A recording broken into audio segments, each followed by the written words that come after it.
The future of the workplace. Have you ever wondered what your office will look like in the future? Offices have evolved over the past few years, pushed into a new world because of the pandemic. Many CEOs have made their workers return to the office. Others have settled into some sort of hybrid world. To talk more about this, we have Therese Gedda, the founder and CEO of her own company, Reimaginez. Is that how you say that? Reimaginez. Oh, I love that. Yeah. You've worked with thousands of companies, founders, and CEOs. Thank you for being with us this morning. It's my pleasure. So, Therese, tell us, will the traditional office become extinct one day? Well, we are reimagining work, right?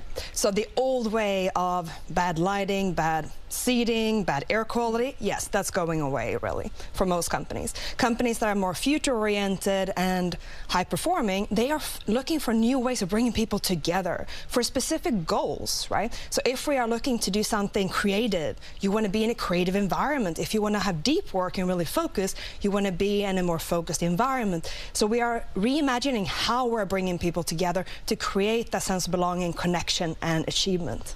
How do you think AI is going to impact the workplace one day? Because I think a lot of people think about that with AI on the forefront. Totally. For sure. So there are many aspects to this, right?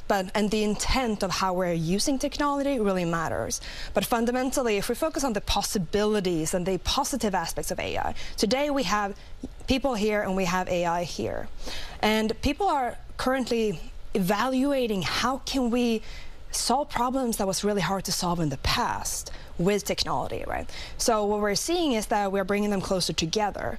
And when we're doing that from a positive intent, doing something great with it, right, we can increase productivity, efficiency, collaboration, and even profitability. So it's a new way of thinking about it, really. One example, one of our clients, they work in a lab environment.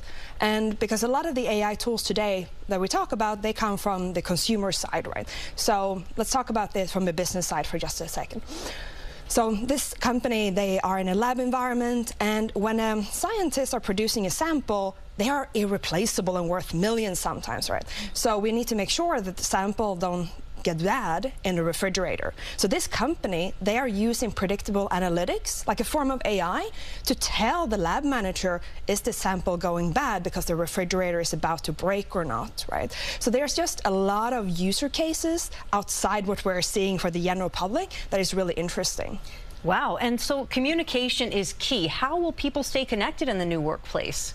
Right, so some leaders, they are brilliant offline, and there's room for improvement and elevation in a digital world, right? We need to look at leadership from a new frame. We call it futuristic leadership, leading on culture, achievement, appreciation, mastery, and autonomy, and really create these peak experiences, a sense of belonging and connection when we actually are bringing people together. So we can achieve greatness both in person, digitally, and everything in between. Wow. Fascinating stuff. Well, Therese has written more on the topic.